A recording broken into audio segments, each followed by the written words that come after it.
Magandang araw po sa inyong lahat and welcome back sa Usapang Tito Manny.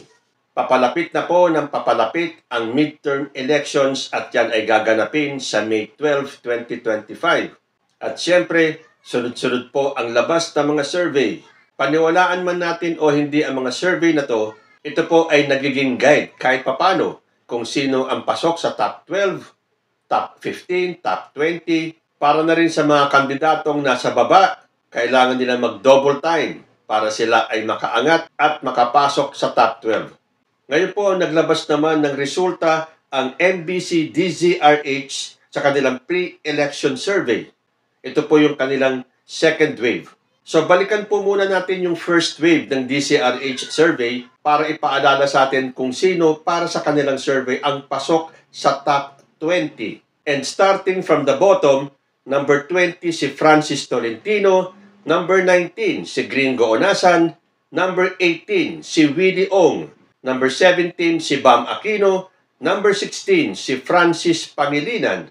Going up tayo, number 15 Benhur Abalos, number 14 Bongo, number 13 Amy Marcos, number 12 Bato de la Rosa, number 11 Abby Binay, number 10 Willie Revillame, number 9, Camille Villar.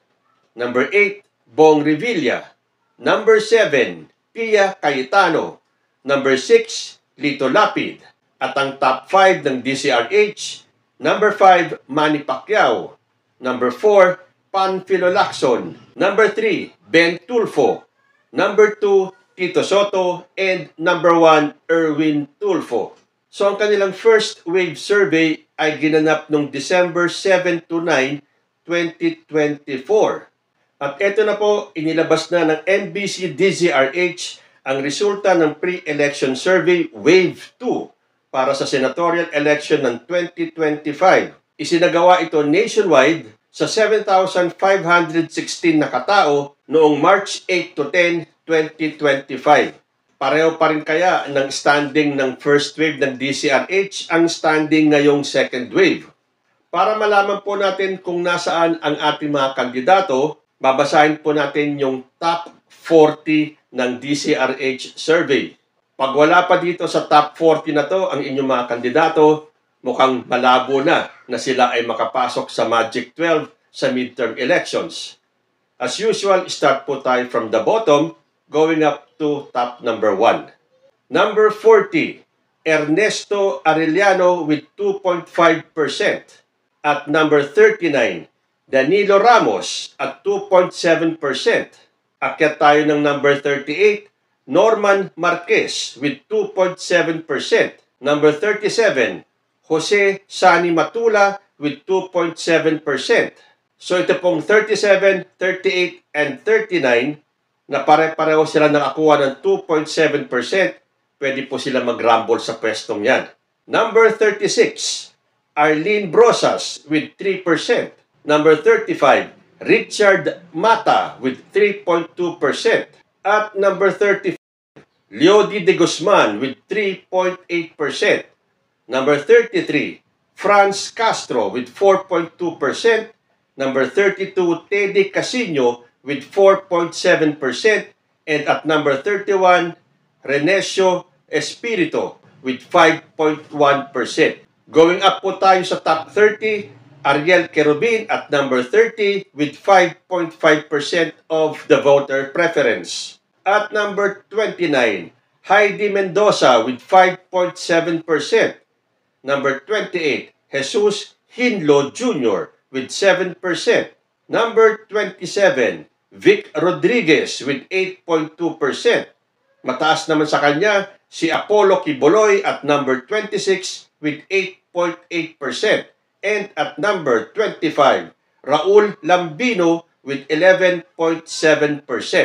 So, top 24 na po tayo. At number 24, Jimmy Bondoc with 15.6%. Going up at number 23, Bonifacio Busita with 18.2%. At number 22, Willie Ong with 19.6%. Pero alam na po natin na nag-withdraw na si Doc Willie due to health reasons. At number 21, Rodante Marcoleta with 20%. Okay, top 20 na tayo. Number 20, Philip Salvador with 20.2%. At number 19, Gregorio Onasan with 20.3%. Number 18, Francis Tolentino with 21%. Number 17, si Francis Kiko Pangilinan with 25.9%. And at number 16, Benhur Abalos, 27.5%.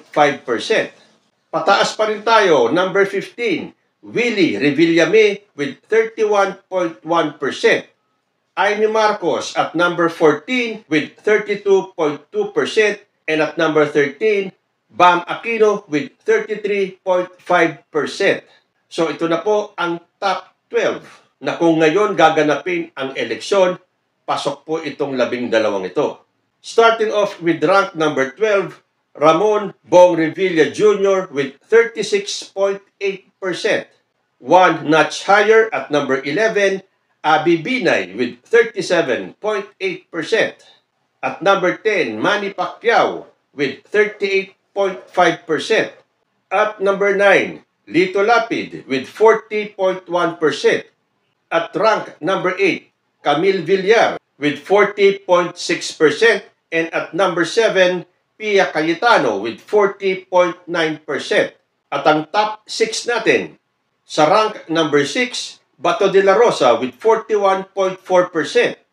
Number 5, Ben Tulfo with 43.3%. Apat na lang. Number 4, Tito Soto with 46.4%. Tayo po sila ni Ping Lacson with 46.4%. So at number 3 and 4, pwede pong magpalit ng pwesto si Tito Soto at si Ping Lacson. And at number 2, Erwin Tulfo with 55.7%. At ang bagong number 1 ayon sa NBC DZRH pre-election survey, Bongo with 55.9%. So ang pinakamataas po na pag-akyat mula sa kanilang first wave ng senatorial survey, umakyat sa survey si Senator Christopher Bongo na may datos na 55.9%. Dati itong nasa ika-14 na pwesto. So ito ang pasok sa Magic 12 ng DZRH pre-election survey. Number 1, Bongo. Number 2, Erwin Tulfo. Number 3, Panfilo Lacson. Number 4, Tito Soto. Number 5, Ben Tulfo. Number 6, Ronald Bato de la Rosa. Number 7, Pia Cayetano. Number 8, Camille Villar. Number 9, Lito Lapid. Number 10, Manny Pacquiao. Number 11, Abby Binay. And at number 12, Bong Revilla Jr. So sa mga kandidatong pumasok sa Magic 12, ang mga galing sa alyansa ni President Bongbong Marcos, si Erwin Tulfo, Ping Lacson, Tito Soto, Pia Cayetano, Camille Villar, Lito Lapid, Manny Pacquiao, Abby Binay, at si Bong Revilla Jr. So 9 out of 12 slots nakuha ng mga kandidato ni President Bongbong Marcos. So doon sa tatlo na hindi kasama sa alyansa, Bongo at si Bato de la Rosa na parehong nasa PDP laban at si Ben Tulfo na isang independent. Pero itong nasa number 13 down to 18, sina Bam Aquino, Amy Marcos, Willie Revillame, Benhur Abalos, Francis Pangilinan at si Francis Tolentino, kailangan nilang mag-double time. At meron pa namang less than 60 days bago ang midterm elections, baka sakaling magmilagro at makaakyat pa itong mga nasa rank 13 to 18. So pumasok ba ang inyong mga kandidato sa 40 slots na ito? Pumasok ba sila sa top 20 or top 12? And lastly, sang-ayon ba kayo sa mga pumasok sa top 12? Ito naman pong survey na to ay ayon sa NBC DZRH. So sa 4 na senatorial survey na inilabas na natin dito sa aking channel, nag-number 1 na si Erwin Tulfo, pati si Tito Soto at si Bongo. Sino kaya sa kanilang tatlo ang uukupa sa number 1 slot pagdating ng May 12 senatorial elections? Kayo po, sang-ayon ba kayo sa inilabas ng DZRH senatorial survey Comment lang po down below and I will see you in my next video. Diyos te admina.